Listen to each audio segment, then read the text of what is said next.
Hello everyone, welcome to our YouTube channel the one study point. Guys, हम पढ़ रहे हैं क्वांटम मैकेनिक्स में हाइड्रोजन एटम, जो कि इलेक्ट्रॉनिक मोशन के करस्पॉन्डिंग अपना सिस्टम होता है। क्लियर? अपना हाइड्रोजन एटम मॉडल होता है। क्लियर है चीज़? इसमें किसी को कोई प्रॉब्लम नहीं है। और गाइस, अब तक हमने हाइड्रोजन एटम के बारे में मैंने आपको बताया था कि hydrogen atom consist two parts, radial part and the angular part. Radial part के बारे में हम बहुत कुछ सीख चुके हैं। रेडियल पार्ट का जनरल वेव फंक्शन मैंने आपको बता दिया था।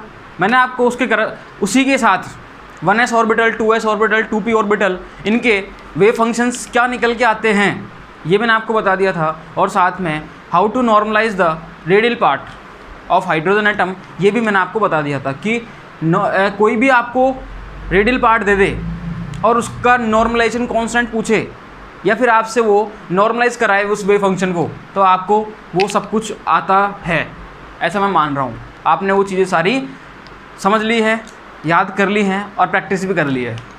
क्लियर है गाइस? तो कल तक मैंने आपको रेडियल पार्ट का पूरा सारा पोर्शन मैंने आपको समझा दिया था। मैंने आपको बताया था कि रेडियल पार्ट जो होता है उसका वेव फंक्शन जो होता है रेडियल पार्ट का, देखो मैंने आपको बताया था कि RNL। Clear? RNL is directly proportional to the 2ZR upon NA0 की power L exponential minus ZR upon NA0 Laguerre 2L + 1 N + L। ये अपना क्या होता है? हाँ जी, radial part of the hydrogen atom. ये अपना क्या होता है? Radial part of the hydrogen atom. इसमें किसी को कोई प्रॉब्लम नहीं होनी चाहिए। मैंने आपको बहुत अच्छे से बता दिया था ये। और मैंने आपको बताया था कि जो 1s ऑर्बिटल होता है उसका मैंने आपको वेव फंक्शन बताया था कि 1s ऑर्बिटल का, देखो याद रखना, R10 का मैंने आपको वेव फंक्शन बताया था। वो मैंने आपको क्या बताया था, याद करो। मैंने आपको पहले बताया था इसकी वैल्यू मैंने कांस्टेंट की n मानी थी और मैंने उसके बाद एक्सपोनेंशियल माइनस R/A0। क्लियर? फिर मैंने आपको बताया था कि n की वैल्यू अपन नॉर्मलाइज करके लेके आते हैं, मैंने आपको सिखाया था ये, मैंने आपको सिखाया था। तो उसकी वैल्यू जो आती है, हाँ जी, वो क्या आती है, इस n की वैल्यू क्या आती है, 2 अपॉन, हाँ जी, A0 की पावर 3/2, ये इसकी वैल्यू आती है। क्लियर? याद रहना चाहिए सबको भैया ये। हाँ जी, उसके बाद मैंने आपको R20 मतलब ये तो है 1s ऑर्बिटल का, ये है 2s ऑर्बिटल का। 20 का मतलब क्या हो गया, RNL होता है, n की वैल्यू क्या है 2, L की वैल्यू क्या हो गई 0। तो 2s ऑर्बिटल के लिए जो रेडियल पार्ट होता है वो होता है अपना, हाँ जी, देखो इधर n, इधर देखना भाई साहब, इसमें यहाँ पर एक मैंने आपको बताया था लुगेरे होता है, लुगेरे L12 उसकी वैल्यू होती है, वो यहाँ पर मेंशन होती है। वो क्या होती है 2 माइनस, हाँ जी, 2ZR अपॉन NA0। ठीक है? तो Z की वैल्यू 1 होती है, N की वैल्यू 2 होती है, 2 से 2 कट जाता है, इधर इधर क्या बचता है R अपॉन A0। सही है? क्लियर है चीज़? ठीक है? उसके बाद एक्सपोनेंशियल माइनस R/2A0, ये अपना आता है किसका वेव फंक्शन, 2s ऑर्बिटल का। लीजिए, मैंने आपको 2p ऑर्बिटल का ही बताया था, मैंने आपको वो क्या था R21। इसका जब मैंने आपको वेव फंक्शन बताया था तो मैंने आपको बताया था n, हाँ जी, एक्सपोनेंशियल माइनस R/2A0, ये होता है। क्लियर? क्योंकि वहाँ पर जो लुगेरे आता है वो आता है L33 और मैंने आपको सिखा रखा है कि L11 L33 are the constant. Clear? लीजिए, यहाँ तक किसी को कोई प्रॉब्लम नहीं होनी चाहिए। अब मैं स्टार्ट करने जा रहा हूँ angular part of the hydrogen atom. Clear? मैंने आपको बोला था हाइड्रोजन एटम का वेव फंक्शन जो होता है वो 2 पार्ट रखता है, radial part, angular part. Radial part के बारे में डिस्कस कर लिया है, अब हम डिस्कस करने जा रहे हैं एंगुलर पार्ट के बारे में। तो हेडिंग डालो angular part of the wave function. Clear? Angular part of the wave function, हाँ जी, देखना भाई, angular part of the wave function. लो भैया, angular part of the wave function, clear? लो भैया, angular part of the wave function क्या होता है ये सुनना भैया ध्यान से। क्लियर? जो मैं बातें बताता जा रहा हूँ आपको, उन बातों को बहुत ध्यान से सुनना। क्लियर? पहले तो इसका मैं आपको एंगुलर पार्ट का वेव फंक्शन बताता हूँ कि एंगुलर पार्ट का वेव फंक्शन जो होता है वो क्या होता है। क्लियर? इसको बहुत ध्यान समझना इसको आप, और इसको याद कर लेना। क्लियर? देखो, मैंने आपको बताया था, मैंने आपको क्या बताया था कि एक्चुअल में जो वेव फंक्शन होता है, देखो R, θ, φ। क्लियर है चीज़? वेव फंक्शन जो होता है वो 3 कोऑर्डिनेट r, थीटा, फाई पर डिपेंड करता है, सही है। और मैंने आपको बोला था कि 2 पार्ट होते हैं इसमें, एक तो रेडियल पार्ट, और रेडियल पार्ट जो होता है वो r पर डिपेंड करता है, क्लियर। और एंगुलर पार्ट जो होता है, हाँ जी, वो किस पर डिपेंड करता है बताओ भाई, रेडियल पार्ट करता है थीटा और फाई पर, सही है। जब मैंने इस पर क्वांटम नंबर इम्पोज किया था तो आपको पता है ये n, l, m 3 quantum number होते हैं, principal quantum number, azimuthal quantum number और magnetic quantum number, clear. n, l, m ये जो होते हैं, इसमें मैंने बताया था कि रेडियल पार्ट जो होता है, रेडियल पार्ट वो तो n और l पर डिपेंड करता है, ये हमने सीख लिया। और एंगुलर पार्ट जो होता है ये अपना l और m पर डिपेंड करता है, सही है। तो भैया इस रेडियल पार्ट को मैं यहाँ पर लिख रहा हूँ, इधर अब देखना, रेडियल पार्ट l, m, सही है। हाँ जी, सुनना ध्यान से देखो, radial part of the wave function is directly proportional to the, सुनना देखो साथ के साथ याद करना है इसको, साइन थीटा, या ऐसे बोल दें साइन की पावर मॉड m, क्या है ये, मॉड m थीटा, ध्यान रखना भैया, साइन की पावर मॉड m है, मतलब ऐसे बोल सकते हैं अपन सीधा कि मैग्नीट्यूड ऑफ m, अब चाहे वो प्लस में हो चाहे माइनस में हो, यहाँ पर रिजल्ट क्या निकल के आएगा, प्लस में, क्लियर है चीज़। हाँ जी, साइन मॉड m थीटा, और देखना भैया कॉस, इसकी पावर आएगी l माइनस मॉड m, ध्यान रखना भैया, कॉस की power l minus mod m theta, हाँ जी। और क्या आता है साथ में, एक्सपोनेंशियली आयोटा m फाई, बोलो भाई, ये है इसका वेव फंक्शन। सबको ये अभी 5-5 बार लिखना है भैया, लिखो इसको, जो इस लेक्चर को देख रहे हैं वो इसको 5-5 बार लिखो। मैं आपके सामने 1-2 बार फटाफट बोल देता हूँ ताकि आपको याद हो जाए। जो एंगुलर पार्ट ऑफ होता है wave function is directly proportional to the sine theta की power mod m, cos theta की power l minus mod m, exponential iota m phi, clear. Sine theta है, कॉस थीटा है, exponential है, sine theta की power mod m, cos theta की power l minus mod m और exponentially iota m phi, clear. आपको wave function याद हो चुका है ऐसा मैं मान रहा हूँ, बोलो भैया। ये एंगुलर पार्ट जो होता है इसका वेव फंक्शन सबको याद होना चाहिए, और आपको सबको पता है कि एंगुलर पार्ट जो होता है wave function is depend on the theta and phi, किस पर डिपेंड करता है ये, थीटा और फाई पर, क्लियर है चीज़। हाँ जी, सही है, वेव फंक्शन आपको याद रहना चाहिए। आपको ये और बता देता हूँ मैं, देखो एंगुलर पार्ट में एक तो आता है थीटा, एक होता है फाई। थीटा जो है, थीटा जो है, आपको, आप देख रहे हो साइन थीटा है, कॉस थीटा है, यहाँ से आप केवल l की वैल्यू निकाल सकते हो, लेकिन आप एग्जैक्ट मैग्नेटिक क्वांटम नंबर जो है वो नहीं निकाल सकते आप, या फिर आप magnitude of magnetic quantum number ये निकाल सकते हो। मतलब आप जो मैग्नेटिक क्वांटम नंबर होता है उसका केवल मैग्नीट्यूड निकाल सकते हो, एग्जैक्ट वैल्यू नहीं निकाल सकते कि वो ऑर्बिटल कौन सा होगा, ठीक है, px होगा, py होगा, pz होगा, उस तरीके से, क्लियर। मतलब आप थीटा जो है, थीटा उससे कभी भी आप, हाँ जी, आप एग्जैक्ट ऑर्बिटल नहीं निकाल सकते। मतलब यहाँ से आप केवल l निकाल सकते हो, और क्या निकाल सकते हो, यहाँ से देखो मॉड m है, इसका मतलब आप मॉड m निकाल सकते हो, इसका मतलब आप magnitude of magnetic quantum number ये निकाल सकते हो आप, सही है। देखो अब मैं कुछ और, फाई जो है, देखो फाई, तो आप m की वैल्यू कैसे निकालोगे, m की वैल्यू, m देखो यहाँ से निकाल सकते हो आप, एक्सपोनेंशियल की टर्म में, एक्सपोनेंशियल की पावर में आयोटा m फाई दिया गया है। मतलब यहाँ पर अगर एक्सपोनेंशियल की टर्म में नेगेटिव में है वैल्यू, उसकी पावर में कोई वैल्यू नेगेटिव में है, तो आपको पता लग जाएगा कि मैग्नेटिक क्वांटम नंबर नेगेटिव में है, और अगर ये पॉजिटिव में है तो आपको पता लग जाएगा कि मैग्नेटिक क्वांटम नंबर पॉजिटिव में है, सही है। तो आप क्या करोगे, आपको अगर m की वैल्यू निकालनी है एग्जैक्ट, तो आप यहाँ से निकालोगे एक्सपोनेंशियल से, और l की वैल्यू निकालोगे तो यहाँ से निकालोगे, क्लियर। और m की वैल्यू वैसे निकालनी है आपको, केवल मैग्नीट्यूड निकालना है, तो आप यहाँ से भी निकाल लो, इधर से भी निकाल लो, क्लियर है, बोलो भैया, सही है। देखो अब मैं कोई बातें लिख रहा हूँ, उन बातों को आपको समझना है, क्लियर। देखो भैया, हाँ जी, फर्स्ट पॉइंट मैं लिख रहा हूँ इधर, angular part of wave function, हाँ जी, angular part of wave function depends upon,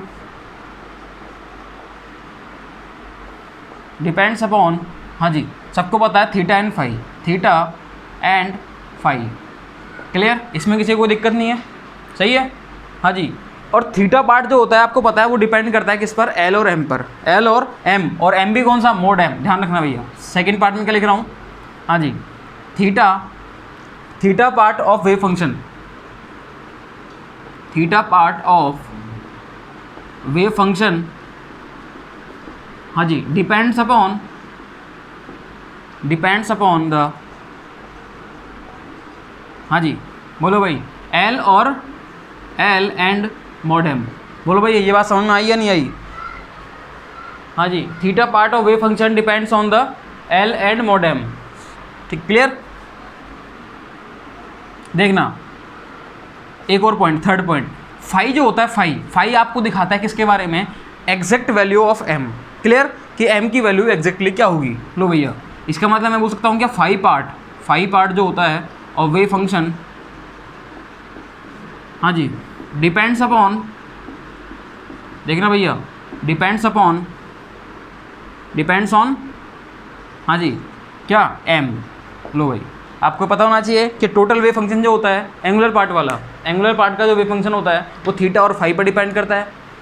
हाँ जी, थीटा पार्ट जो होता है वेव फंक्शन का वो किस पर डिपेंड करता है? एल और मॉड एम पर। और फाई पार्ट जो होता है वेव फंक्शन का वो किस पर डिपेंड करता है? हाँ जी, एम पर। किस पर डिपेंड करता है? एम पर। अब मैं आपको दिखाता हूँ कि अभी तक आपने 1s orbital, 2s orbital, 2p orbital, इनके अपन ने रेडियल पार्ट के बारे में डिस्कस किया था। अपन एंगुलर पार्ट के बारे में डिस्कस कर लेते हैं, ठीक है? उसको अपन नॉर्मलाइज करना भी सीख लेते हैं। फिर अपन total wave function of the 1s orbital, 2s orbital and 2p orbital, इनके बारे में डिस्कस करेंगे, ठीक है? फिर अपन टोटल वेव फंक्शन जो होगा उसको अपन नॉर्मलाइज करना भी सीखेंगे, वो अपन आज की क्लास में सीखने वाले हैं, सही है? हाँ जी, देखो, जस्ट वेट।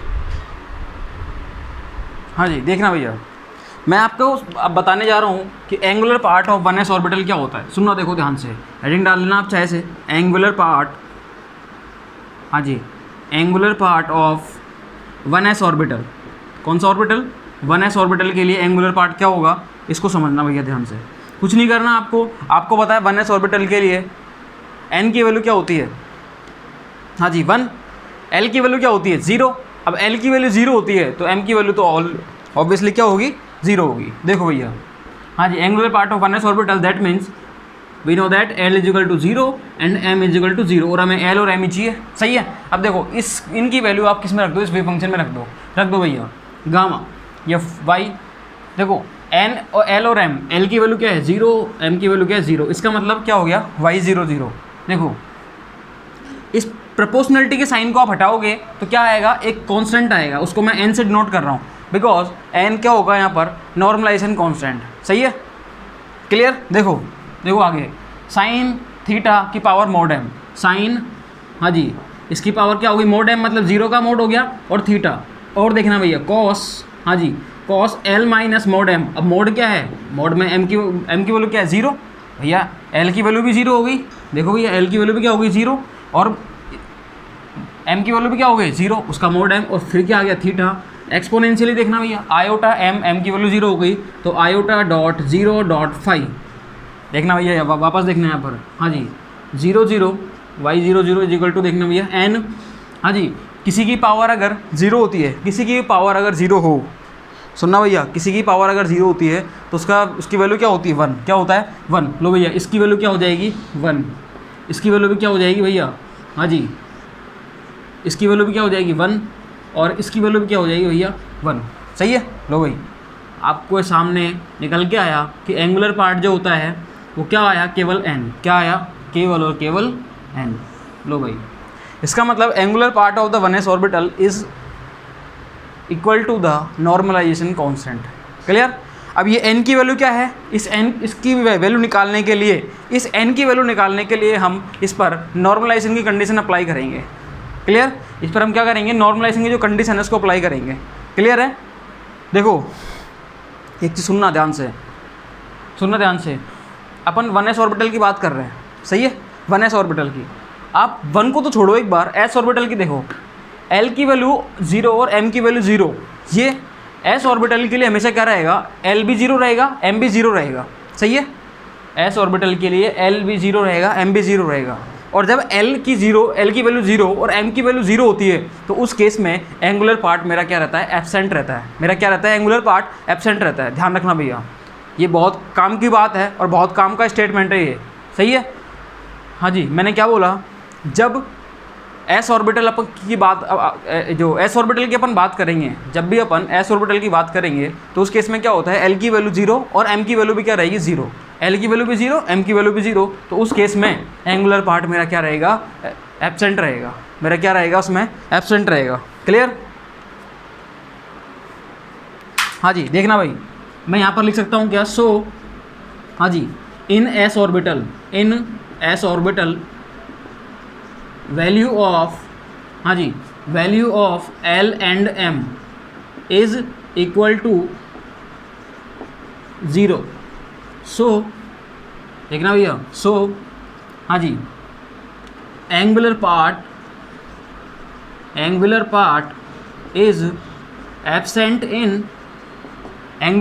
एब्सेंट इन, हाँ जी, एस ऑर्बिटल। अब एस ऑर्बिटल वो कोई सा भी हो, 1s हो, 2s हो, 3s हो, 4s हो, 5s हो, 6s हो या ns हो। क्लियर? कोई सा भी एस ऑर्बिटल हो उसमें एंगुलर पार्ट हमेशा मेरा क्या रहेगा, एब्सेंट रहेगा। क्लियर है चीज़? ठीक है, देखो आगे चलते हैं अपन। अब मेरे को केवल इस n की वैल्यू निकालनी है ताकि मैं क्या कर सकूं, इस वेव फंक्शन को ढंग से देख सकूं, इसकी वैल्यू क्या आती है, कुछ तो वैल्यू आएगी इसकी। ठीक है, तो अपन क्या करेंगे, इस पर अप्लाई करेंगे नॉर्मलाइजेशन कंडीशन। क्लियर? लो भैया, अप्लाई कर रहा हूँ मैं इस पर नॉर्मलाइजेशन कंडीशन। लो भाई, ऑन अप्लाइंग, हाँ जी, ऑन अप्लाइंग नॉर्मलाइजेशन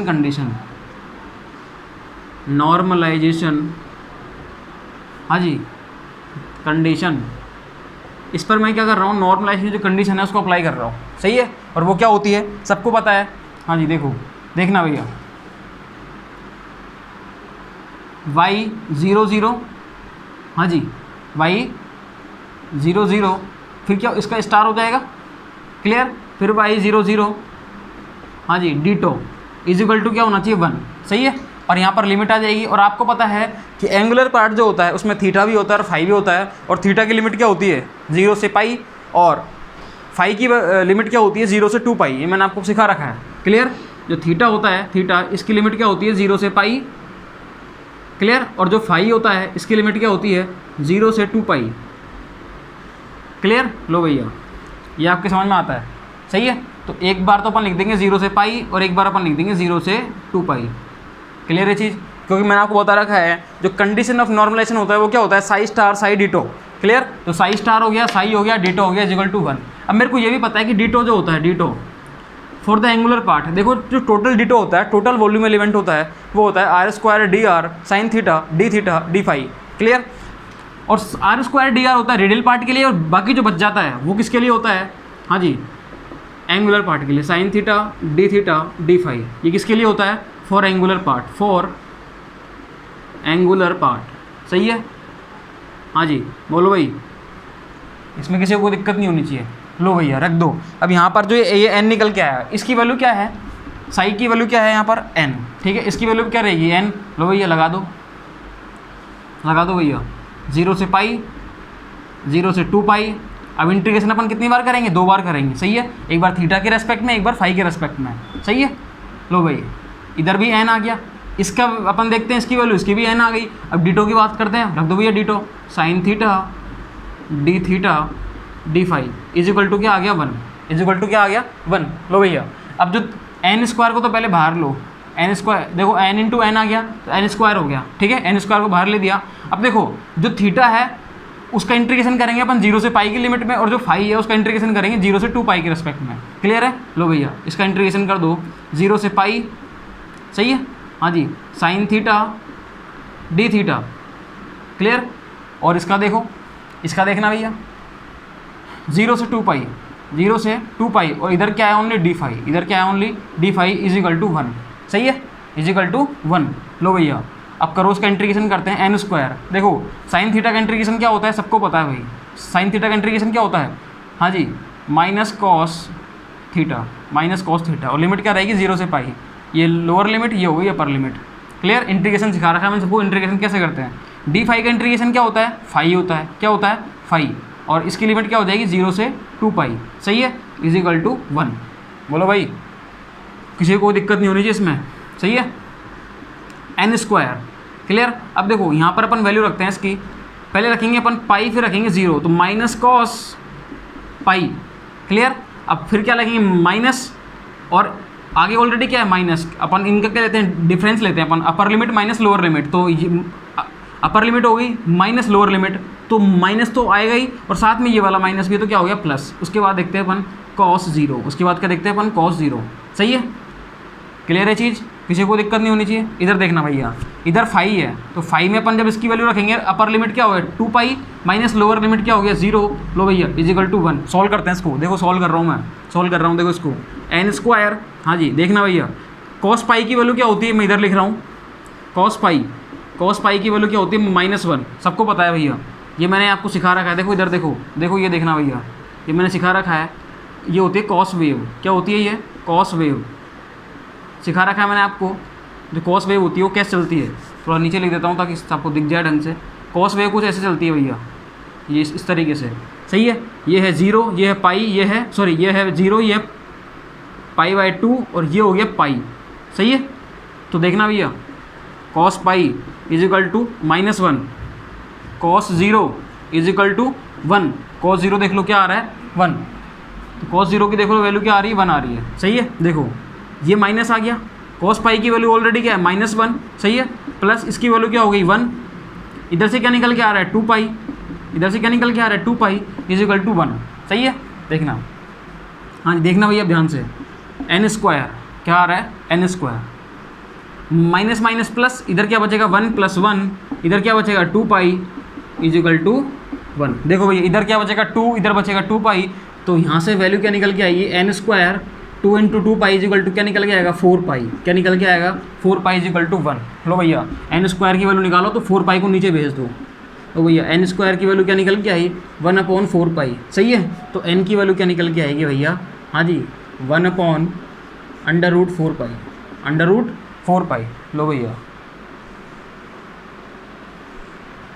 ये क्या आ गया अपना, ये आ गया अपना नॉर्मलाइजेशन कांस्टेंट। हाँ जी, normalisation constant for the 1s orbital, या फिर मैं बोल सकता हूँ s ऑर्बिटल के लिए। s ऑर्बिटल के लिए हमेशा एंगुलर पार्ट का नॉर्मलाइजेशन कांस्टेंट ये आएगा। या मैं यही बोल दूँ क्या कि वेव फंक्शन तो कुछ होता ही नहीं है, कि वेव फंक्शन जो होता है एंगुलर पार्ट का s ऑर्बिटल के लिए वो क्या नहीं, वो किसके बराबर होता है नॉर्मलाइजेशन कांस्टेंट के बराबर होता है। और नॉर्मलाइजेशन कांस्टेंट क्या होता है ये, इसका मतलब मैं बोल सकता हूँ कि wave function of the s orbital for angular part is equal to the 1/√4 pi. क्यों, क्योंकि वेव फंक्शन मेरा n के बराबर होगा और n की वैल्यू ये रही। बोलो भाई सही है या नहीं है, सही है। तो देखो, तो भैया देखना भाई, देखना इधर कुछ बातें मैं बहुत काम की बातें बता रहा हूँ आपको। हाँ जी काम की बातें बता रहा हूँ कुछ, उनको ध्यान से समझना। देखो so wave function of s orbital, so wave function of s orbital क्या आएगा, देखो इसकी वैल्यू n की वैल्यू मैं यहाँ रख देता हूँ, तो आपको सबको पता है कि y 0 is equal to the 1/, देखो ऐसे भी कर दो √4 पाई लिख दो, या फिर √4 की तो वैल्यू क्या होती है 2 होती है, तो क्या लिख देंगे अपन 2 √पाई, ऐसे लिख के चलते हैं इसको अपन। सही है, सही है भाई, कोई दिक्कत नहीं किसी को भी। हाँ जी बोलो भाई, ठीक है, कोई डाउट किसी को भी किसी भी तरीके का नहीं है। लो जी भाई देखना, सुनना ध्यान से एक बार, इसमें कोई दिक्कत नहीं किसी को भी किसी भी तरीके की, ठीक है। हाँ जी अब देखना, आपको पता है अच्छे से कि s ऑर्बिटल के लिए l की वैल्यू भी क्या होती है 0 होती है, m की वैल्यू भी क्या होती है 0 होती है। तो जब भी मैं s ऑर्बिटल की बात करूँगा तो हमेशा वेव फंक्शन को मैं ये लिखूँगा। सही है, मैंने निकाला तो 1s ऑर्बिटल के लिए, लेकिन मेरे को ये पता लगा कि 1s लूँ 2s लूँ 3s लूँ 4s लूँ कुछ भी लूँ, s ऑर्बिटल है तो एंगुलर पार्ट मेरा यही आएगा। सही है, और एंगुलर पार्ट ये आएगा तो वेव फंक्शन मेरा ये आने वाला है। सही है, तो एक नोट डाल के एक बात लिख लो, नोट डाल के एक बात लिख लो भाई, नोट डालो यहाँ पर, क्या डालो नोट डालो भाई एक बार, और नोट डाल के एक बात लिखो कि कोई भी s ऑर्बिटल हो, for every s orbital angular part जो होगा वो यही होगा। क्लियर, ये बात लिखना ध्यान से भाई। देखो हाँ जी फॉर एवरी s ऑर्बिटल,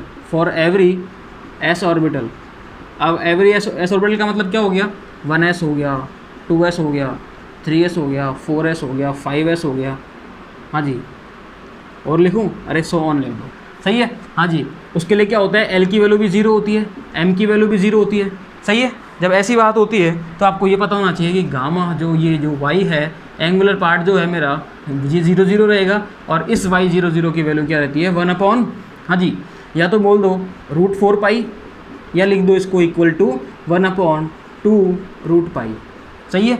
लो भैया, ये मैंने आपको समझाया। इसमें बताओ, इसमें कोई दिक्कत है क्या? इसमें कोई दिक्कत हो तो बताओ भाई, फिर मैं इसको फटाफट से एक बार एक्सप्लेन करता हूँ उसको। हाँ जी, सही है।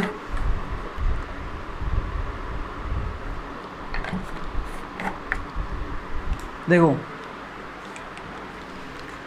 सुनना ध्यान से, देखो हम बात कर रहे हैं angular part of the wave function for hydrogen atom. देखो हम बात कर रहे हैं angular part of the hydrogen atom, ठीक है, angular part of the wave function. जब हम एंगुलर पार्ट की बात करते हैं तो एंगुलर पार्ट का जो फॉर्मूला होता है, angular part is directly proportional to the sine theta की power mod m cos theta की power l minus mod m exponential iota m phi, ये होता है। जब हमने इसको देखा तो मैंने बोला कि थीटा और फाई, ठीक है, ये एंगुलर पार्ट इस पर डिपेंड करता है, थीटा और फाई पर। थीटा जो होता है भैया एल और mod m पर डिपेंड करता है, और फाई पार्ट जो होता है वो केवल m पर डिपेंड करता है। क्लियर है चीज़, सही है।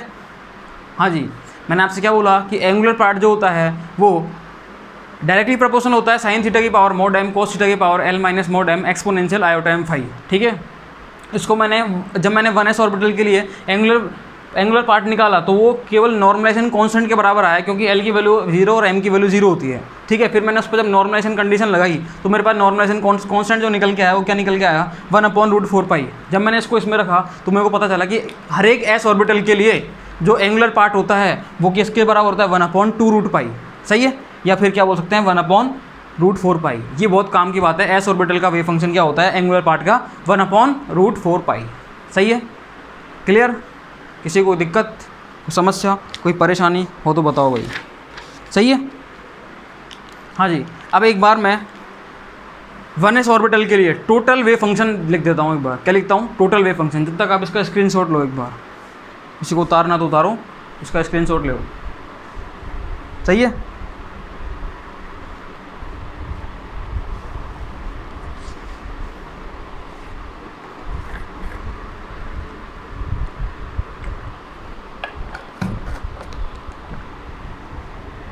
हाँ जी, देखना भाई, अब मैं लिख रहा हूँ 1s ऑर्बिटल के लिए टोटल वेव फंक्शन। क्लियर है चीज़, सही है। हाँ जी, देखना भाई, सुनना ध्यान से, सुनना भाई ध्यान से, मैं क्या लिखने वाला हूँ। देखना,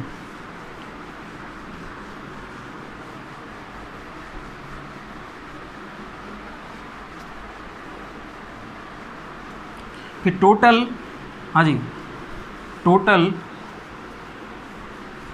wave function for 1s orbital वो क्या होगा, देखना भैया, देखना भाई, टोटल वेव फंक्शन, हाँ जी, टोटल वेव फंक्शन फॉर, हाँ जी, 1s orbital, for 1s orbital, सही है। लो भाई, क्या ये दिख रहा है आपको, थोड़ा सा ज़्यादा ऊपर हो गया, इसको मैं ऐसा कर देता हूँ एक बार,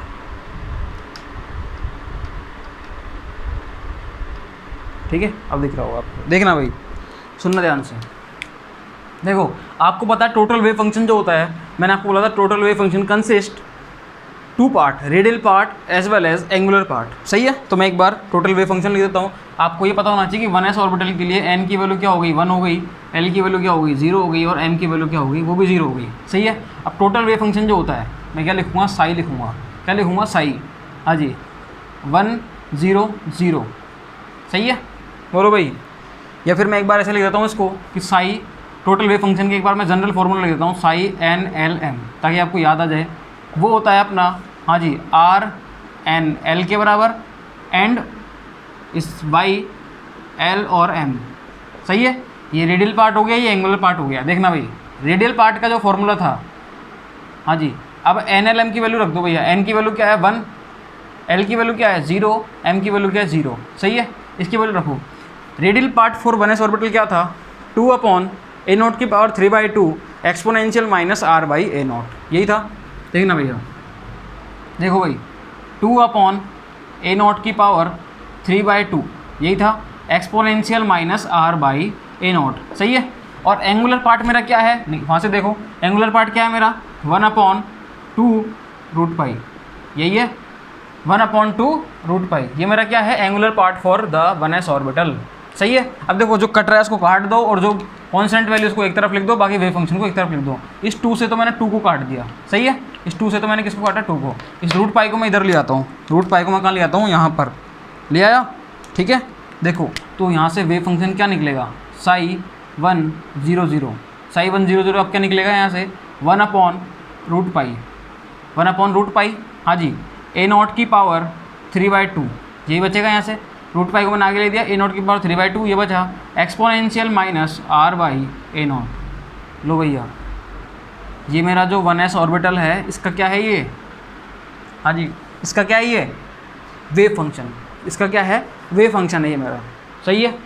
किसी को दिक्कत, कोई डाउट, कोई परेशानी, कोई समस्या, कोई दिक्कत है तो कमेंट बॉक्स में ज़रूर बताएं, ठीक है भैया। याद कर लेना इसको, नीचे लिख लेना, याद ही करना है, नीचे लिख लेना भैया, you have to learn, you have to learn. क्यों? क्योंकि भैया ये बहुत काम आएगा आपके, बहुत काम आएगा ये। याद कर लो 1/√π a0 की power 3/2 exponential minus r by a0, फिर याद करो 1/√π a0 की power 3/2 exponential minus r by a0। याद करो मैंने आपको ग्राउंड स्टेट का वेव फंक्शन, ये जो है ये ग्राउंड स्टेट ही तो है 1s ऑर्बिटल, भाई ये क्या है ग्राउंड स्टेट ही तो है ये। हाइड्रोजन एटम के लिए ग्राउंड स्टेट क्या होगी 1s ऑर्बिटल ही होगा, सबसे नीचे लोअर एनर्जी का, सही है। तो उसका वेव फंक्शन है ग्राउंड स्टेट का, तो आपको सबका याद करना है भैया। SHO का मैंने क्या याद कराया था β/π की पावर 1/4 एक्सपोनेंशियल माइनस βx²/2, ये मैंने आपको याद कराया था। और ये इसका क्या होता है 1s ऑर्बिटल के लिए 1/√π a0 की power 3/2 exponential minus r by a0। Clear है चीज़, ठीक है। देखो भैया याद करना है आपको ये, ठीक है। इसको नहीं याद, ये याद नहीं करना, वेव फंक्शन याद करना है कि वेव फंक्शन क्या होता है इसका, सही है। कोई दिक्कत? हाँ जी आगे बढ़े अपन। अब देखो 1-2 क्वेश्चन दे रहा हूँ मैं आपको, वो आपको सॉल्व करना है खुद को, सही है। उसमें आपको देखो अब तक मैं बात कर रहा था टोटल वेव फंक्शन में, रेडियल पार्ट को मैं अलग सॉल्व करता था, एंगुलर पार्ट को मैं अलग सॉल्व करता था, फिर मैं उसको रेडियल पार्ट को अलग नॉर्मलाइज करना सिखा रहा था, एंगुलर पार्ट को अलग नॉर्मलाइज करना सिखा रहा था। अब आपके सामने मैं टोटल वेव फंक्शन दे देता हूँ किसी भी ऑर्बिटल के लिए, मैंने आपको टोटल वेव फंक्शन दे दिया, सही है। अब मैंने आपको टोटल वेव फंक्शन देने के बाद बोला अब आप इसको नॉर्मलाइज करो, तो आपको पता है टोटल वेव फंक्शन जब अपन लेंगे तो वहाँ पर अपन वॉल्यूम एलिमेंट टोटल वाला लेंगे अपन, r, थीटा, फाई तीनों टर्म होनी चाहिए उसमें, ठीक है। वो क्या होता है d2 इज इक्वल टू, हाँ जी r² dr sine theta d theta d phi, ये होता है अपना, सही है। और वहाँ पर अपन लिमिट भी क्या लेंगे फिर 0 से इन्फाइनेट भी लेंगे, 0 से पाई भी लेंगे, 0 से 2π भी लेंगे, सही है। कोई दिक्कत? लो भैया कोई दिक्कत नहीं किसी को भी, ठीक है। आगे बढ़ रहा हूँ मैं, ठीक है। देखो अब एक बार मैं इस पूरे को साफ़ करता हूँ, फिर मैं आपको सिखाता हूँ एक, हाँ जी मैं आपके सामने एक क्या लूँगा वेव फंक्शन लूँगा, उसको आपको क्या करना है नॉर्मलाइज करना है। मैं क्वेश्चन है वो, क्लियर, वो क्वेश्चन है उसको आप सॉल्व करोगे। लो भैया सॉल्व करो उसको, क्वेश्चन है, क्वेश्चन लिख रहा हूँ मैं, उसको आप सॉल्व करना और मेरे को बताना फिर। देखो क्वेश्चन क्या है, क्वेश्चन लिखना पहले, तो क्वेश्चन लिखना भैया पहले एक बार। क्वेश्चन क्या है, हाँ जी, find out the normalisation constant, find out the normalisation constant, normalisation constant, हाँ जी normalisation constant n for the hydrogen atom, normalisation constant n for hydrogen atom, हाँ जी hydrogen atom, the wave function is, ठीक है, the wave function, the wave function is, जो wave function आपको दिया गया है वो क्या है, देखना भैया सुनना ध्यान से। वेव फंक्शन जो आपको दिया गया है साई इज इक्वल टू, वो क्या दिया गया है वो दिया गया है आपको n, हाँ जी, n एक्सपोनेंशियल की पावर माइनस आर, सुनना भैया, एक्सपोनेंशियल की पावर माइनस आर, हाँ जी, कॉस थीटा। क्या दिया गया है? हाँ जी, n एक्सपोनेंशियल की power minus r cos theta, ये आपको दिया गया है वेव फंक्शन। सही है, क्लियर है? इसको आपको सॉल्व करना है और आप इसको खुद क्या करो, सॉल्व करो। मैं इसको सॉल्व करके हाँ जी बताऊंगा, लेकिन पहले आप खुद सॉल्व करो इसको, पहले खुद सॉल्व करो इसको आप। सही है, वीडियो को पॉज करो और इसको सॉल्व करो, वीडियो को पॉज करके इसको सॉल्व करके देखो एक बार। बताओ भैया इसका नॉर्मलाइजेशन कांस्टेंट जो n है ये, इसकी वैल्यू क्या आएगी? या फिर मैं सीधा ही बोल दूं कि इस नॉर्मलाइजेशन कांस्टेंट जो है इसकी वैल्यू निकालो आप। सही है, इसकी वैल्यू आप कैसे निकालोगे?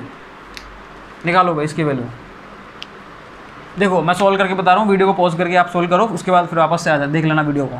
देखो कैसे सॉल्व करेंगे, आपको ये पता होना चाहिए कि यहाँ पर अपन को जो वेव फंक्शन दिया गया है, देखो उसमें r भी है, उसमें थीटा भी है। पहले तो आपको ये पता होना चाहिए r भी है और थीटा भी है। जब r और थीटा दोनों होते हैं तो उस केस में आपको टोटल वेव फंक्शन यूज़ में लेना है। मतलब ये क्या है, टोटल वेव फंक्शन है ये। क्लियर, क्या है टोटल वेव फंक्शन? तो इस केस में क्या हो रहा है, इस केस में ये हो रहा है कि यहाँ पर आपको वॉल्यूम एलिमेंट टोटल वाला यूज़ करना पड़ेगा। सही है, आपको वॉल्यूम एलिमेंट तो यूज़ करना पड़ेगा और टोटल वाला करना पड़ेगा। अब देखना, आपको बताया जब आप नॉर्मलाइजेशन कंडीशन यूज़ करते हो तो आप क्या करते हो? हाँ जी, देखना भैया, मैं बोलूँगा अप्लाइंग, हाँ जी, अप्लाइंग नॉर्मलाइजेशन कंडीशन, नॉर्मलाइजेशन, हाँ जी, कंडीशन। सही है, लो भैया अप्लाई करता हूँ मैं। वो क्या होती है सबको पता है भाई, वो क्या होती है सबको पता है। हाँ जी, psi star psi d tau is equal to 1।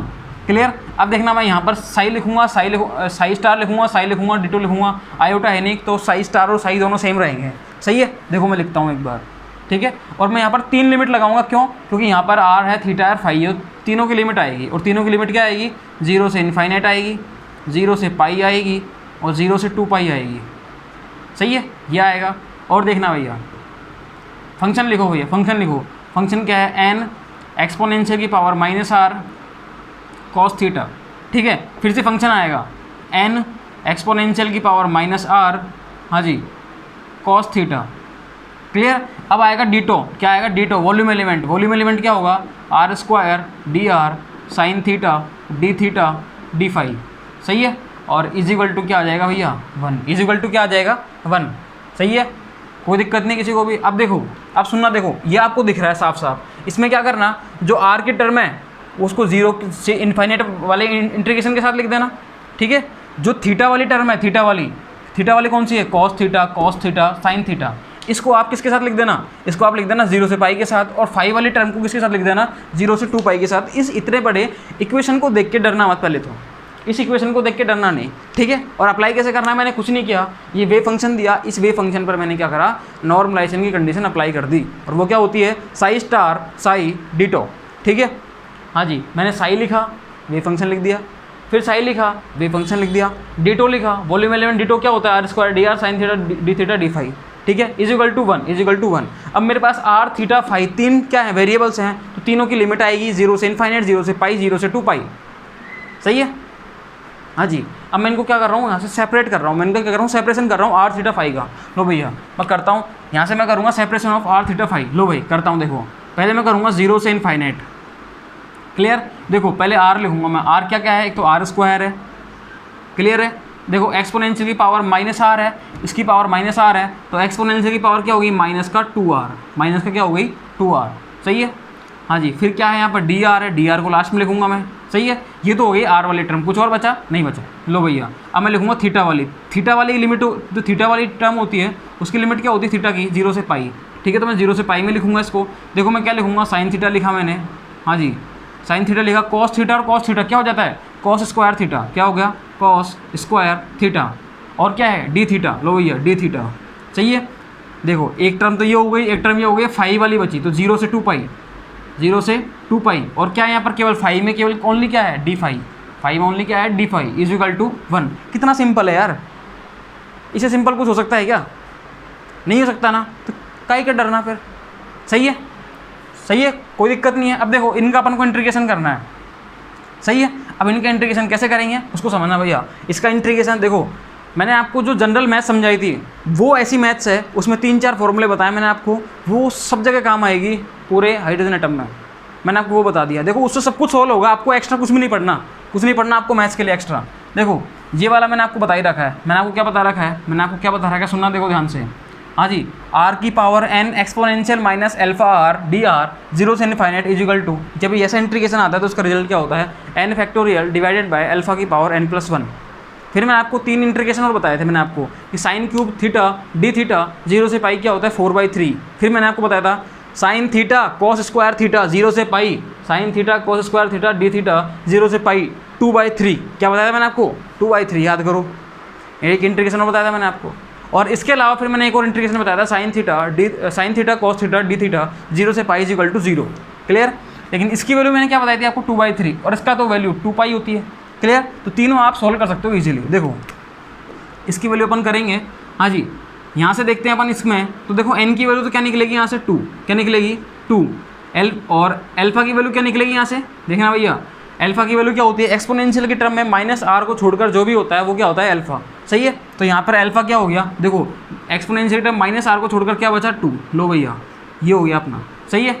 इसकी वैल्यू क्या होती है पूरे की, इस पूरे की वैल्यू क्या होती है भैया 2/3। सही है। और इसकी वैल्यू क्या होती है 2 होती है। तो भैया रख दो, देखो यहाँ से रख दो भैया, देखो देखो 2 का फैक्टोरियल डिवाइडेड बाय एल्फा 2 की पावर n+1 मतलब 2+1। सही है। इसका रिजल्ट तो आ गया ये डॉट, इसकी रिजल्ट क्या आ गया 2/3, इसका रिजल्ट क्या आ गया 2/3। ठीक है। और इसका रिजल्ट क्या निकलेगा d5 मतलब क्या आएगा 2 कितना आ गया 2 याद कर लो इस इंटीग्रेशन को। d5 का इंटीग्रेशन क्या होता है 2 होता है। क्लियर है चीज़। हाँ जी, इजिकल टू 1। सही है, कोई दिक्कत नहीं है। देखो अब इसको सॉल्व करते हैं अपन, और इसको अपन क्या करते हैं सॉल्व करते हैं। सही है। हाँ जी, इनमें n भी तो है, अपन एक चीज़ भूल गए n जो था, इस n दोनों nओं को बाहर ले दो, दोनों nओं को अपन बाहर लेंगे। लो भैया n² को मैंने बाहर ले दिया। क्या ये n² दिख रहा है आपको, देखता हूँ एक बार मैं, दिख रहा है। देखो ये n² ले दिया मैंने, n² यहाँ पर भी आ जाएगा ये। सही है। Equal to 1। अब देखना भाई n² एज इट इज रहेगा। सही है। 2 का फैक्टोरियल क्या रहता है 2 ही रहता है। 2 की पावर 2+3 मतलब 3 बार आएगी, 2 × 2। सही है। मल्टीप्लाई में देखना, यहाँ से 2/3 है, 2/3 ऊपर क्या है और 2 है, इजिकल टू क्या बचा 1 बचा। जो काट रहा है पहले उसको काट डालो, जो कट रहा है उसको काट डालो। देखो इस 2 से तो ये वाला 2 गया, इस 2 से ये वाला 2 गया, इस 2 से ये वाला 2 गया, बचा क्या देखना भैया, बचा क्या, अरे भैया बचा क्या, कुछ भी नहीं बचा यहाँ से। तो देखो n², हाँ जी क्या बचेगा, 3 को उधर भेज दो, 3 को उधर भेजो। लो भैया n² की वैल्यू निकालो, 3 उधर गया, नीचे क्या बचा पाई, कुछ और बचा नहीं बचा 3/पाई। सही है। n² की वैल्यू क्या बची 3/पाई। लो भैया इसका मतलब क्या है कि n की वैल्यू क्या निकलेगी यहाँ से, n की वैल्यू क्या निकलेगी भैया, हाँ जी √3/पाई। यहाँ से n की वैल्यू क्या निकलेगी √3/पाई। सही है। बोलो भाई। तो यहाँ से अगर मैं बात करता हूँ, फिर नॉर्मलाइजेशन कांस्टेंट की वैल्यू निकाल ली अपन ने। तो नॉर्मलाइज्ड वेव फंक्शन क्या निकलेगा यहाँ से, देखो सो नॉर्मलाइज्ड वेव फंक्शन इज, हाँ जी सो नॉर्मलाइज्ड वेव फंक्शन अब क्या निकल के आएगा, साई इज इक्वल टू, देखना भैया साई इज इक्वल टू, हाँ जी n की वैल्यू रख दो यहाँ पर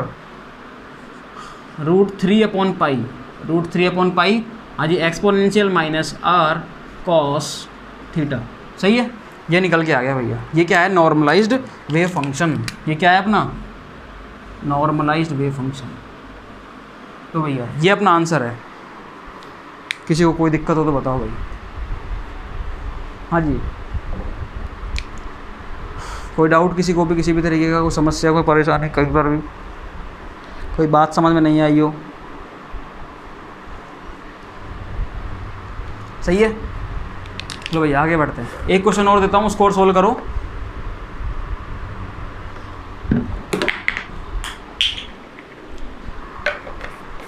देखना भाई, एक क्वेश्चन और दे रहा हूँ, उसको भी सोल्व करना आप, ठीक है। उसके बाद आगे चलते हैं मेरे पास। देखना भाई, कोई दिक्कत हो तो बताओ इसमें किसी भी तरह की, आप जरूर, आप कमेंट बॉक्स में ज़रूर बताना भाई, किसी को कोई समस्या आती है तो। क्लियर।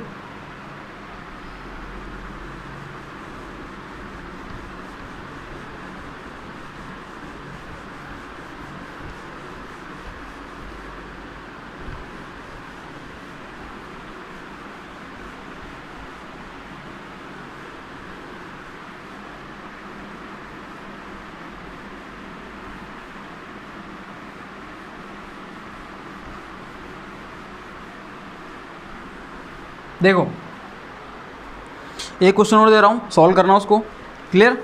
वो क्वेश्चन आप सॉल्व करोगे। हाँ जी, क्वेश्चन क्या है देखना, क्वेश्चन क्या है, क्वेश्चन देखना भाई, क्वेश्चन क्या है, ठीक है? क्वेश्चन वही है, normalise the wave function.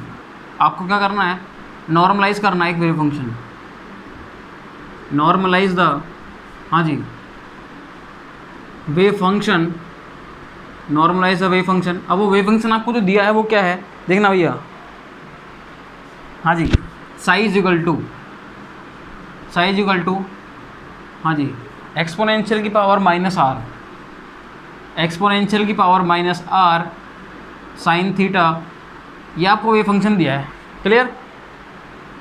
Function for hydrogen atom, for hydrogen atom, सही है? ये आपको क्या करना है, नॉर्मलाइज करना है इस वेव फंक्शन को, क्लियर?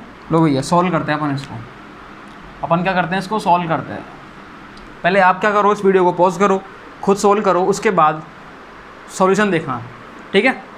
मैं इसको सॉल्व कर रहा हूँ वापस से, देखो सुनना भाई ध्यान से। मैं आपको हमेशा एक चीज़ बताता रहता हूँ कि वॉल्यूम एलिमेंट जो होता है, वॉल्यूम एलिमेंट के बारे में आपको सबको पता रहना चाहिए, ठीक है? इसको मैं एक बार इधर कर देता हूँ ताकि चीज़ें समझा पाऊँ मैं। देखो इसकी वैल्यू तो क्या आई थी, 2/3 आई थी, इसका रिजल्ट क्या आया था, 2 पाई आया था, इज इक्वल टू क्या आया था, 1, सही है? ये आया था। मैंने आपको बताया था कि r की power n exponential minus alpha r, ठीक है? इसका जब अपन इंटीग्रेशन करते हैं 0 से इनफाइनाइट डॉट dr, तो इसका रिजल्ट क्या निकल के आता है, हाँ जी, n factorial divided by alpha की पावर n+1, ठीक है? ये इसका रिजल्ट निकल के आता है भाई, सही है? और यहाँ से मैंने आपको बताया था, एक इंटीग्रेशन और बताया था मैंने आपको, वो तो ये सामने दिख ही रहा है आपको, इसको तो देखने की कोई दिक्कत नहीं है, सही है? हाँ जी, देखो और कुछ करना इसमें नहीं करना, देखो इधर ये वेव फंक्शन है अपना, psi is equal to exponential minus r sine theta, सही है? वॉल्यूम एलिमेंट आपको पता है, वॉल्यूम एलिमेंट क्या होता है, आर स्क्वायर डी आर, क्योंकि अपन ने टोटल वेव फंक्शन देख रहे हैं, आर भी है थीटा भी है, सही है?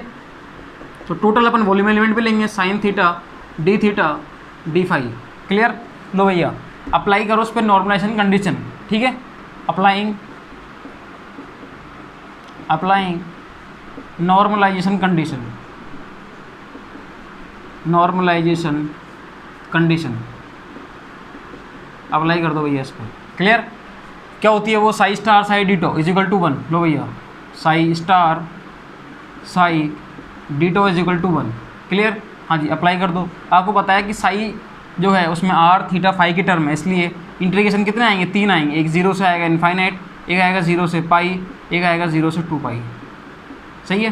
वेव फंक्शन रख दो वापस से, हाँ जी, exponential minus r sine theta, फिर वापस रखोगे आप एक्सपोनेंशियल माइनस आर, हाँ जी, साइन थीटा, फिर आप रखोगे वॉल्यूम एलिमेंट, हाँ जी, r square d r sine theta d theta, हाँ जी, d phi is equal to 1, सही है?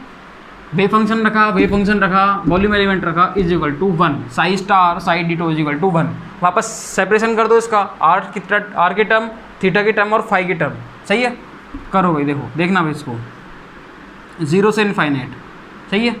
देखो 0 से इनफाइनाइट करोगे आप, पहले आर की टर्म लो, यहाँ से क्या है, आर स्क्वायर है, एक्सपोनेंशियल माइनस आर है, एक्सपोनेंशियल माइनस आर है, क्या निकलेगा, r square exponential minus r क्या हो जाएगा, माइनस का 2r, हाँ जी, और देखना भैया ये हो गया, और यहाँ से क्या निकलेगा dr, सही है?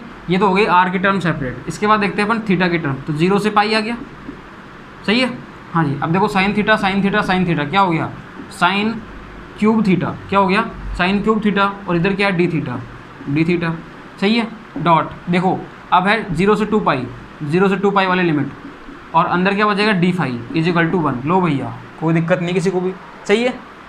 दो फॉर्मूला वापस से मैं लिख रहा हूँ कि आर की power n exponential minus alpha R dot D R, हाँ जी, 0 से इनफाइनाइट, इसका जो रिजल्ट आता है वो क्या आता है, n factorial divided by alpha की पावर n+1, सही है? इसके अलावा मैंने आपको और एक इंटीग्रेशन अभी बताया था मैंने आपको कि साइन क्यूब थीटा का इंटीग्रेशन क्या होता है, 4/3, sine theta cos square theta क्या होता है 2/3, और sine theta cos theta d theta का क्या होता है भैया 0 से पाई में, हाँ जी 0, ठीक है? तो sine cube theta d theta is equal to 4/3। Guys देखो मैं आपको ऐसे ऐसे समझाता हूँ जैसे कि आपको वो चीज़ें याद ही हो जाए हमेशा सेम टाइम पे, ठीक है, ऑन द स्पॉट आपको चीज़ें याद हो जानी चाहिए सारी चीज़ें। ये मैं आपको उसी हिसाब से समझाता हूँ सारी चीज़ों को। क्लियर? अब देखो यहाँ से सॉल्व करो इसको। हाँ जी, n फैक्टोरियल, इसका रिजल्ट क्या निकल के आएगा? n factorial. देखो r की power n exponential minus alpha r dr 0 से इनफाइनाइट, तो क्या निकल के आएगा? n फैक्टोरियल, मतलब 2 का फैक्टोरियल डिवाइडेड बाय, हाँ जी, अल्फा क्या है? एक्सपोनेंशियल के टर्म में माइनस आर को छोड़कर जो बचे अल्फा, मतलब 2 अल्फा हो गया। हाँ जी, 2+1 हो जाएगा, n+1 होता है 2+1। लो भैया एक तो ये आ गया। हाँ जी, इसकी रिजल्ट क्या आता है? डॉट 4/3, और इसका तो आपको पता ही है क्या आता है? 2π = 1। सही है, सॉल्व कर दो इसको। अब देखो 2 का फैक्टोरियल 2 ही रहेगा, 2 की पावर 3 मतलब 2 × 2 × 2, सही है, अपॉन 4/3 डॉट 2π = 1। लो भैया जो कट रहा है उसको काट डालो, जो कट रहा है उसको काट डालो भाई साहब। देखो इस 2 से तो 2 गया, इस 2 दूनी 4 से ये 4 गया, क्या बचेगा? 2π। क्या बचेगा यहाँ से? 2π। क्या बचेगा यहाँ से? 2π/3, 2π/3। सही है, ये निकल के आएगा यहाँ से क्या निकल के आएगा? ये आपको पता है अगर इसमें n होता तो अपन क्या करते हैं, n में n की वैल्यू निकाल लेते और उसको यहाँ पर पटक देते। अब यहाँ पर n नहीं है तो मतलब जो भी वैल्यू आई, मैंने आपको सिखा रखा है फंक्शन को नॉर्मलाइज कैसे करते हैं। अगर n होता है, जैसे यहाँ पर n दिया हुआ है, तो आप क्या करोगे? इस n की वैल्यू निकाल दोगे और यहाँ रख दोगे। लेकिन अगर n नहीं है तो साई स्टार साई डिटो की वैल्यू 1 नहीं आती है, जो कुछ भी आता है उस वैल्यू को आप उल्टा करोगे, रूट लगाओगे और साथ में क्या करोगे? उसको फंक्शन के साथ अटैच कर दोगे। सही है, जो भी वैल्यू निकल के आती है साई स्टार साई डिटो की, साई स्टार साई डिटो, ये करा अपन ने, इसकी वैल्यू क्या निकल के आई? 2π/3। इसको उल्टा करोगे, उल्टा लटकाओगे, फिर उस पर रूट लगाओगे और इसकी फंक्शन के साथ अटैच कर दोगे। सही है, मैंने आपको सिखा रखा है ये। तो अपन क्या करेंगे? इसको उल्टा करेंगे, रूट लगाएंगे और फंक्शन के साथ अटैच कर देंगे इसको।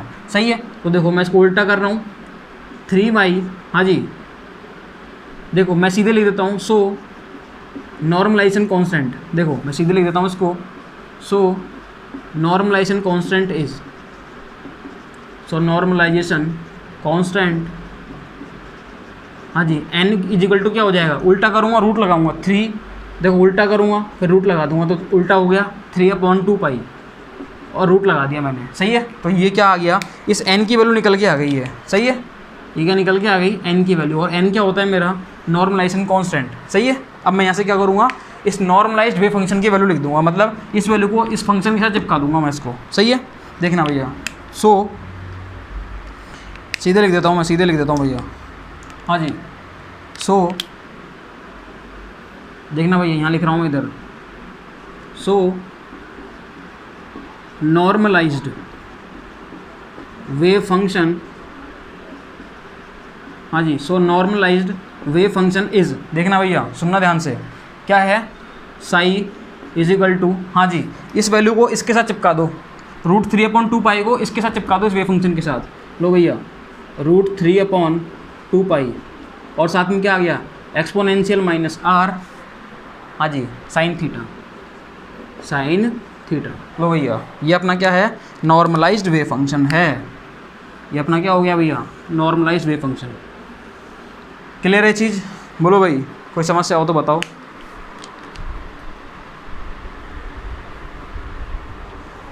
सही है,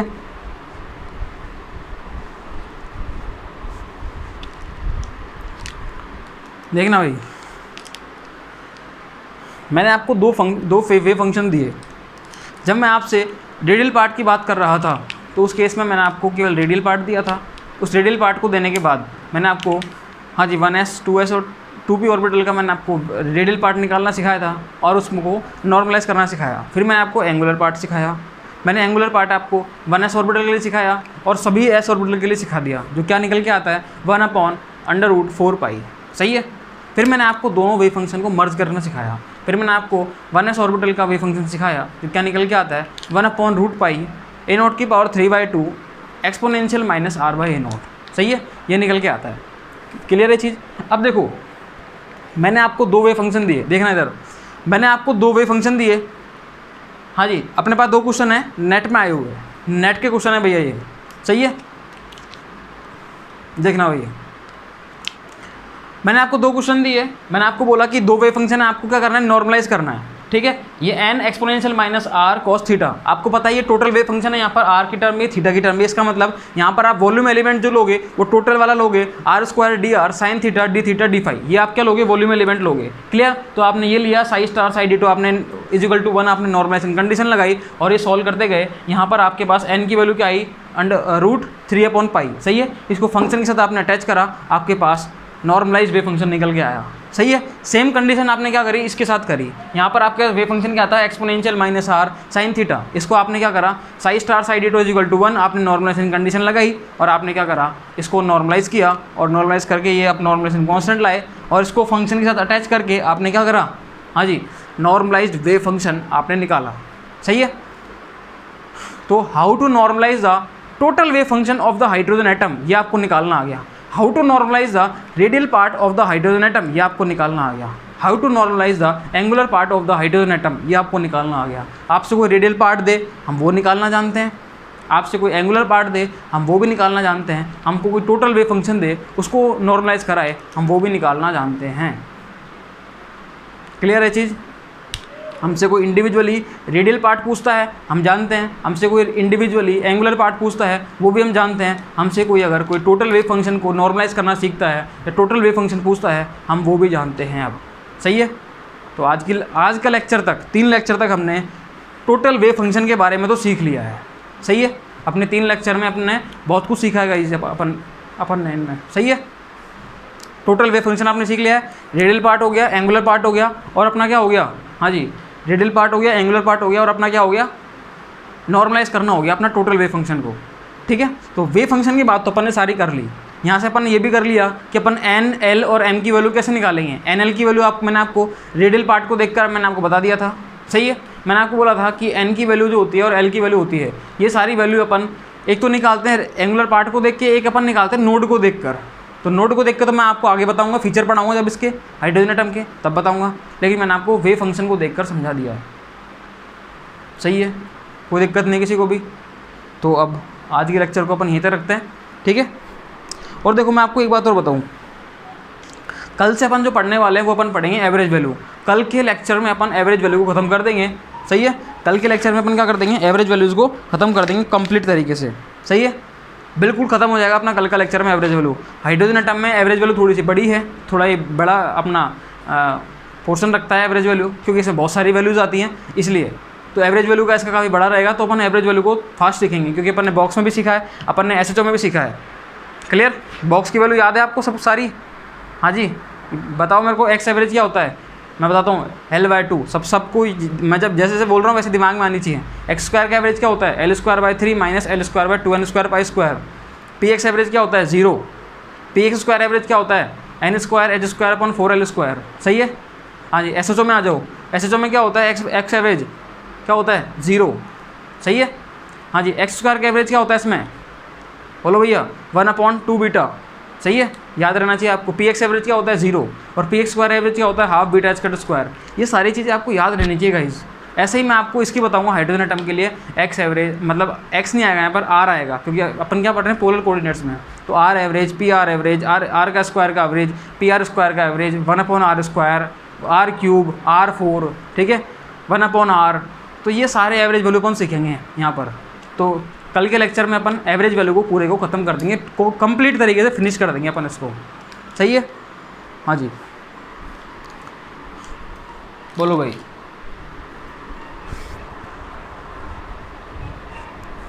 कोई दिक्कत है इसमें, कोई समस्या हो तो बताओ भाई साहब।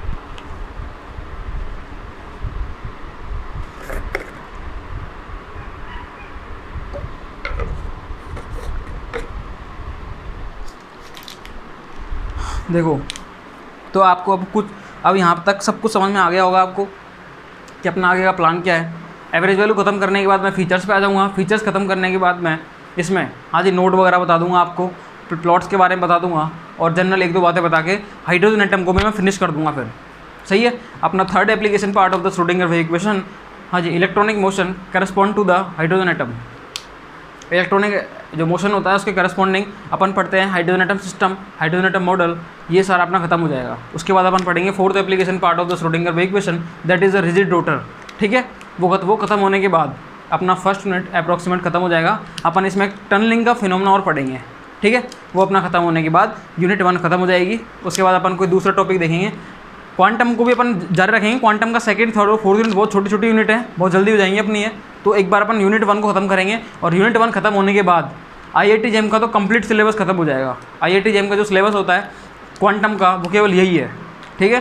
क्वांटम मैकेनिक्स जो है IIT JEM में वो यहाँ तक ही है। हालांकि ये भी अपन ने बहुत ज़्यादा पढ़ लिया, ये भी अपन ने बहुत ज़्यादा पढ़ लिया। इससे तो बाहर कोई सिंगल क्वेश्चन नहीं जाए आने वाले 5 सालों तक, सही है। तो आपको IIT JEM वालों को तो कोई दिक्कत नहीं है। नेट गेट वाले उनके लिए सेकंड, थर्ड और फोर्थ यूनिट भी बची हुई है, लेकिन मैक्सिमम यूनिट 1 ही है।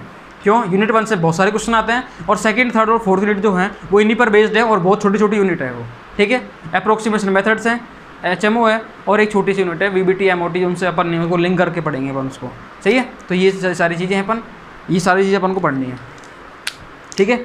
तो देखो अपन ने सब कुछ पढ़ लिया इसमें। ऑपरेटर अलजेब्रा अपन ने बहुत सारी बातें पढ़ी थी, वहाँ पर भी नॉर्मलाइजेशन करना पड़ा अपन वेव फंक्शन को, प्रोबेबिलिटी पढ़ी, आइगन वैल्यू इक्वेशन पढ़ा, पोस्टुलेट्स पढ़े, श्रोडिंगर वेव इक्वेशन अपन ने पढ़ी, टाइम इंडिपेंडेंट, टाइम डिपेंडेंट, ठीक है। हाँ जी, उसके बाद अपन ने एप्लीकेशंस पर आए।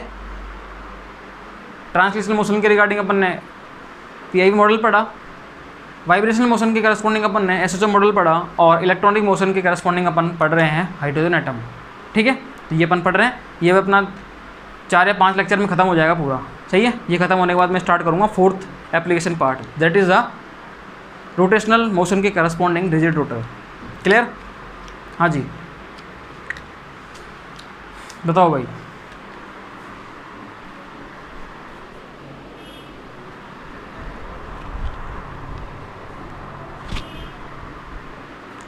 तो आज की क्लास को मैं यहीं पर करता हूँ बाइंड अप। अब किसी को डाउट हो तो गाइस कमेंट जरूर किया करो आप, कमेंट, ठीक है। आपको कितना समझ में आ रहा है, कितना समझ में नहीं आ रहा, वो सारी चीज़ मेरे को पता लगती रहनी चाहिए, ठीक है। कुछ ज़्यादा किसी को ज़्यादा डाउट हो तो कमेंट करके बता देना। अपन इस संडे को या फिर कभी भी फ्री क्लास जब रहेगी अपनी तो अपन एक लाइव लेक्चर ले आएंगे। इसमें जितने भी डाउट्स हैं आपके क्वांटम के रिगार्डिंग वो आप पूछ लेना मुझसे, ठीक है। हाँ जी, तो आज की क्लास को अपन यहीं तक करते हैं। Thanks for the love and support. Thank you so much. Thanks for the cooperation guys. Thank you so much.